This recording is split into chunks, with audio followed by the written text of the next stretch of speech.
Baba. Banka. Abe. Karibu. Asante shimako baba. Karibu sana Banka. Asante. Haya, za nyumbani. Nzuri. Karibu. Sogea kwanza ili nimalizie hapo. Baba. Leta nikusaidie. Acha tu Banka. Hapana baba. Acha tu nimalizie hapa. Leta tu nikusaidie baba. Haya. Mtoto na adabu wewe. Unafaa kuishi kwenye familia yako. Kweli baba?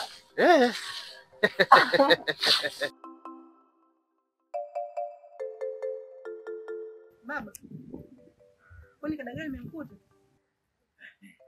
Kadagaa ametoka. Mbona kile nikijaga huwa simkuti? Si unajua mkubwa yule sasa hivi. Alafu ni mtoto wa kiume yule. Siwezi nikamchunga chunga kwa umri wake. Kweli shafu.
Shangazi, toka nimekuja Kaundime sijamuona. Hivi upo kweli?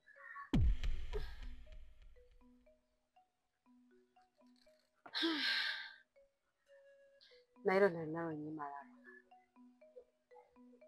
Nakosa usingizi, nakosa kula kwa ajili ya Kaundime. Kaundime ameondoka hapa nyumbani na sijui yuko wapi. Sijakuelewa hapo kwenye kuondoka. Alitoroka au ilikuwaje kwaje mpaka kaondoka? Mimi nilitoka. Nenda kwenye vikao vyetu hivyo vya kubeba kuni. Na nilivyorudi nyumbani sikumkuta Kaundime. Nikajua labda ameenda kwenye safari zake, labda kisimani au kwenye kuni. Kila ninavyoendelea kumsubiria simuone Kaundime. Kwa sijui binti yangu yuko wapi. Sijui mzima au amekufa. Sijui anafanya nini jamani. Kwani shangazi, mligombana au aliondoka kiwema au kishari? Maana huo uondekaji wake maana kama siuelewi. Kuna swala ambalo mimi nilizungumza naye Kaundime. Lakini alikataa. Sasa sijajua hilo swala ndio lilomuondoa au kuna lingine. Nakosa majibu binti yangu. Shangazi, yote naongea nimekuelewa. Basi kama hivyo mimi sitaondoka, nitakaa na wewe mpaka tuhakikishe Kaundime tunampata. Asante sana mwanangu. Mtoto kaka yangu. Ninashukuru kwa kunitia moyo. Na pia nitafurahi kwa sababu hapa nyumbani yuko peke yangu. Mwisho siku kuti shangazi yako nimekufa usingizini, hakuna hata kunipa maji. Na makina haya malazi yetu ya kulisi haya. Ndio kabisa. Sijui kwa kakaangu anaendeleaje. Kakaako bwana. Vile vile kama unavyomjua. Unavomwacha sasa ndivyo alivyo. Hajawahi kubadilika, ni toka umemwacha. Uko vile vile. Zaidi tu umri ndio unazidi kukua. Na hii miguu yetu ya polisi na hizi pressure. Yeye mwenzangu huyo yuko vipi? Nashukuru Mungu. Ile dawa ile mwelekeza kipindi kile. Ndio ile anafanya kazi mpaka sasa hivi. Mashaallah. Na imemsaidia kwa kiasi kikubwa, hata afadhali naanza kuona tofauti na alivyokuwa mwanzo. Mungu aendelee kumpa maisha marefu kaka yangu, na muondolee maradhi. Sasa bora umekuja. Huko ndani kuna mgeni mboga. Uende ukachemshe tule. Hiyo mboga sijala muda shangazi yangu. Yaani kule kwa baba atanipikiaje? Aniambie nipike hiyo mboga. Ila kwa kweli unakuja kwa shangazi. Nitapika na tutakuwa tutajiramba. Ndio shangazi. Nitachifuta. Hai bwana.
Mshirika.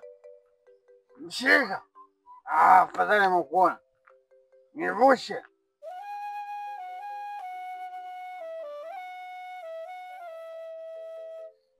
Wewe vipi kulewa mchana? Shauza mipunga yangu. Nini shida? Aya, njoo nikuvushe huko. Nivushe.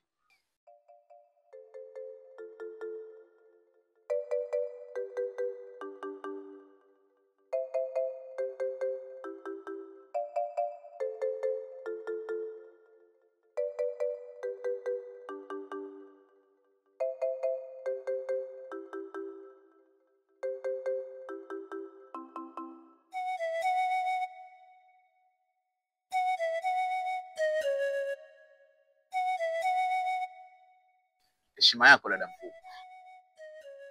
Nimeipokea.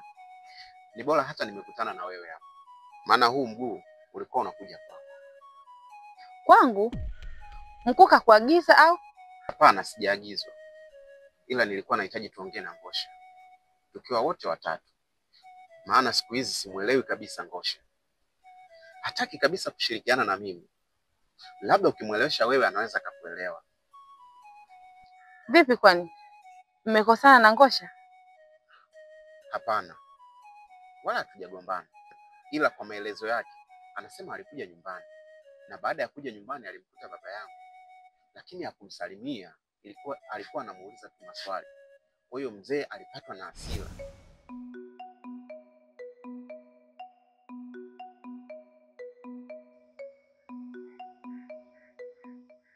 Mzee, hatakaa nimemkuta.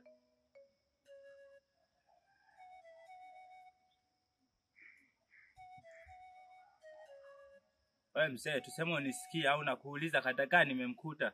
Sio unaniangalia tu.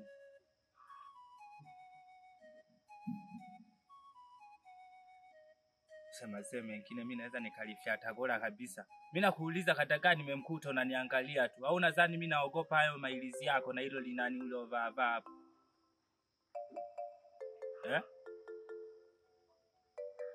Mimi nimekuuliza hapa hatakaa nimemkuta unaniangalia sasa. Au nimekuwa video sasa lisikilini tuseme unavoniangalia.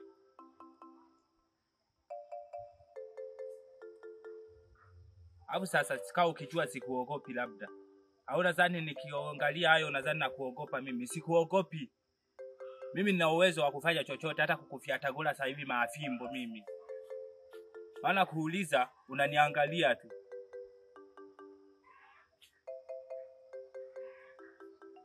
Hatakaa yupo hayupo? Sina kuuliza hatakaa yupo hayupo? Mazee mengine anazeeka alafu yanavaa mailizi. Wewe ushazeeka mailizi ya nini unavaa sasa? Ili tukuogope hao. Sawa, wewe unajifanya. Endelea na dharau zako. Taonana. Ugena tuje. Sawa naene. Labda sio mimi Ngosha. Naweza nikakufyata gola kabisa. Sio unaniangalia mimi, unaniangalia unanijua.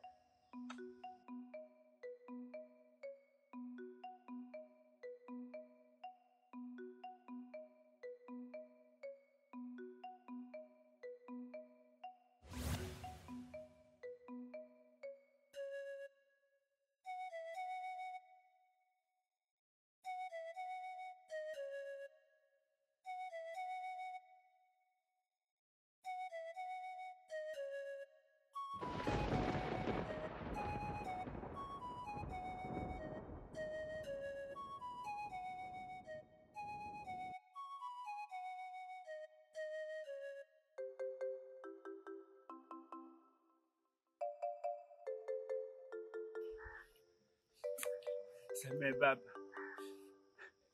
Kwa sababu nilikuwa namuulizia tu katagaa. Nisamee baba, sirudi tena. Kweli baba naomba nisamee. Mimi nilikuwa natania tu, nilikuwa nimemfuata katagaa baba. Samee tu. Niko chini ya miguu yako. Samee baba.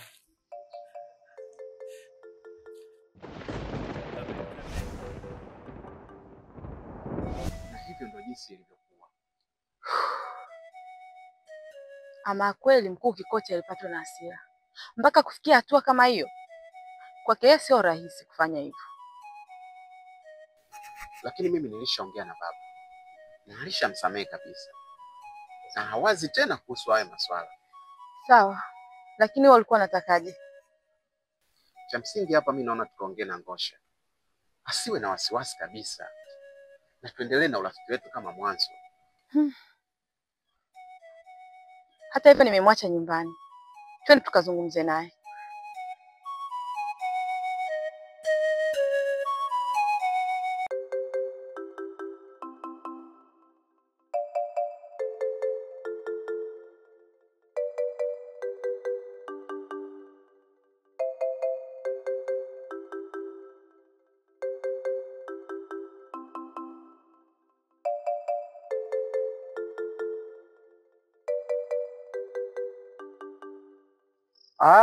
Kabogo. Sema. Wewe bwana, mambo vipi? Safi. Wapi? Mbona uko peke yako? Natoka zangu huku bondeni naelekea zangu nyumbani. Dada yako naye yuko wapi? Maana na siku ya pili leo sijamtia machoni mwangu. Oh, dada. Dada ametoka, ameenda kumuuguza babu kijiji cha jirani. Atarudi pale ambapo babu atakuwa. Sasa atakuaga? Mimi mtu wake wa karibu hata kuniaga kashindwa. Usiseme hivyo. Unajua babu alikuwa anaumwa, alafu alikuwa hana mtu mwingine ambaye ataweza kumhudumia. Kwa hiyo alitoka kwa haraka kwa ajili ya kwenda kumsaidia. Hapana bwana, hata hivyo dadako Kalonda amekosea bwana. Mimi mtu wake wa karibu, angeniaga. Au anadhani labda mimi ndo mchawi wake. Hamna. Sema hivyo. Haina shida. Mimi naelekea huko shambani kwangu. Kwa sababu kuna wajinga huwa wanazunguruka kule. Wanazunguruka, wanakata miogo, wanaondoka nayo. Sasa mimi leo nataka nikadili nao. Tuoneshane. Sasa mimi akirudi nitafikisha ujumbe wangu. Haya, basi baadaye. Haya. Uende salama bwana. Haya.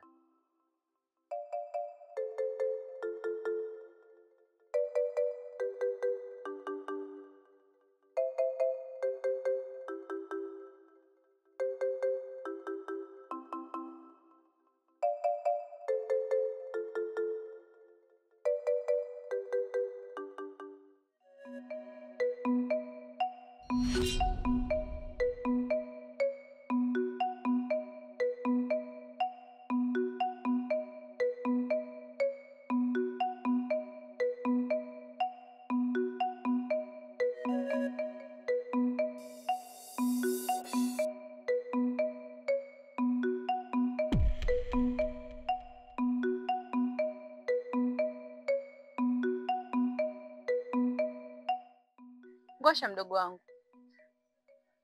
na mazungumzo na wewe. Nakusikiliza tata. Naona uko na kadagaa.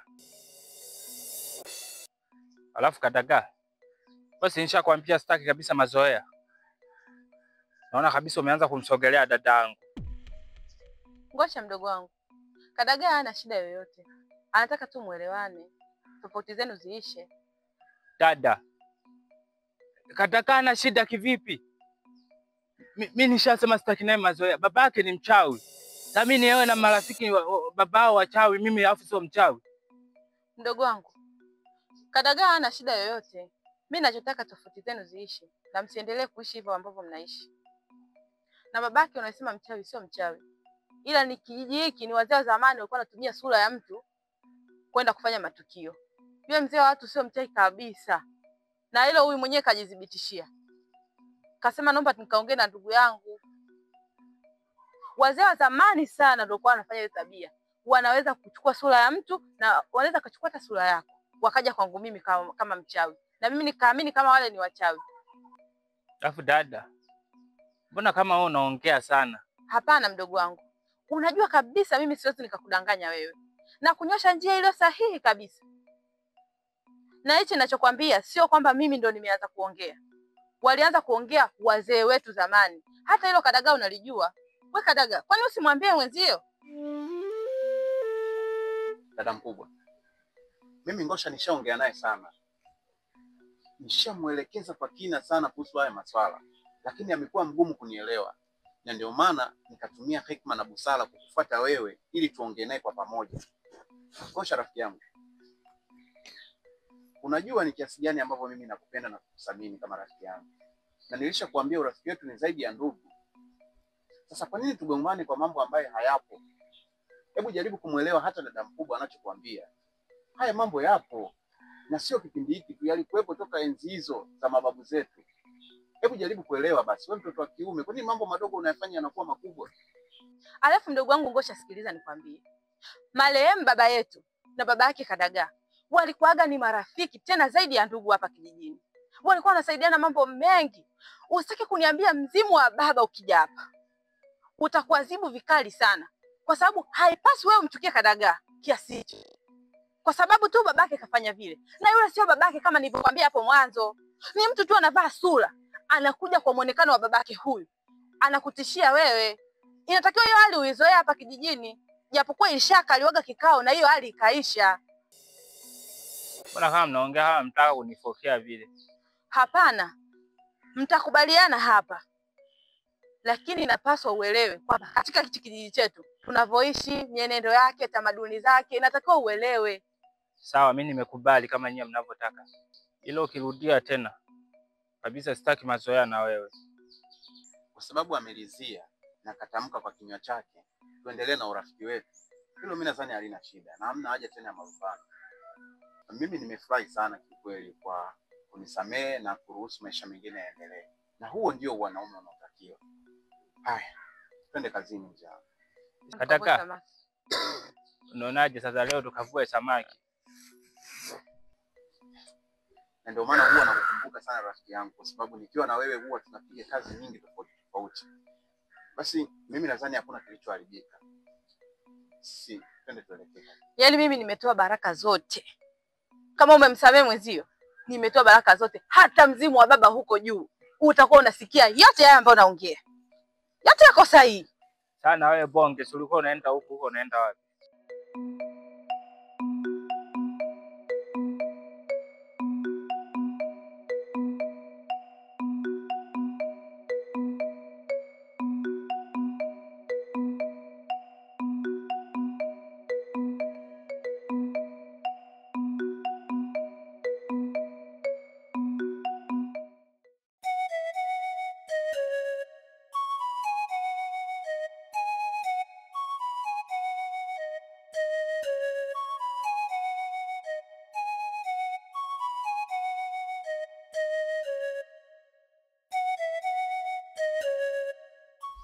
Biramu. Karibu mkuu. Ile joto au ndani silipatii picha. Wewe mkuu uko ni kwako, ila kwa sababu umekuja hakuna shida. Waacha wewe. Sasa hapo kuna jambo ambalo lilikuwa kidogo linasumbua, ambalo nilitamani kukueleza. Bitausi ana hofu sana na mashaka, kiasi cha kwamba mpaka tumbo lake linatetemeka. Na anajua kwamba wewe una hasira sana. Sasa sijajua mkuu, unaliwazaje?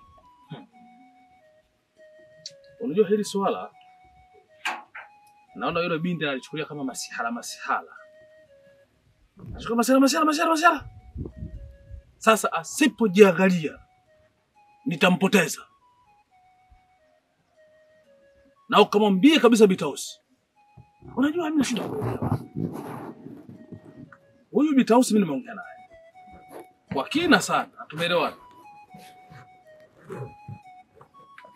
Lakini mambo yanayopita katikati hapa sijaelewa.